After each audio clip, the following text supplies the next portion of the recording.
কিশোরগঞ্জ ১ আসনে বিএনপি ঘোষিত প্রার্থী ও জেলা বিএনপির সাধারণ সম্পাদক মাজহারুল ইসলামের মনোনয়ন বাতিলের দাবিতে ফুঁসে উঠেছে স্থানীয় নেতাকর্মীরা। রবিবার দুপুরে কিশোরগঞ্জ শহরে দলের শীর্ষ ৪ নেতার নেতৃত্বে বিশাল বিক্ষোভ মিছিল ও সমাবেশ অনুষ্ঠিত হয়। মনোনয়ন বাতিলের দাবিতে একাত্তা হয়ে মাঠে নেমেছেন রেজাউল করিম খান চুন্নু, খালেদ সাইফুল্লাহ, ভিপি সোহেল, রুহুল আমিন এবং অ্যাডভোকেট শরীফুল ইসলাম।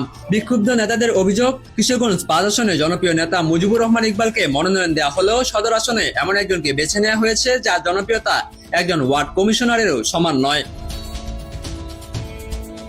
বক্তারা দাবি করেন, কেন্দ্রের সাংগঠনিক সম্পাদক শরীফুল আলমের সিন্ডিকেট ও বড় অঙ্কের আর্থিক লেনদেনের মাধ্যমেই এই বিতর্কিত মনোনয়ন দেওয়া হয়েছে। সমাবেশে নেতারা প্রশ্ন তোলেন, খালেদা জিয়া যখন অসুস্থ তখন দলের ভিতর কোনো মাইনাস ফর্মুলা চলছে কিনা। অবিলম্বে এই পকেট কমিটি ও বিতর্কিত মনোনয়ন বাতিল না করলে কঠোর আন্দোলনে হুঁশিয়ারি দেন ঐক্যবদ্ধ ৪ নেতা।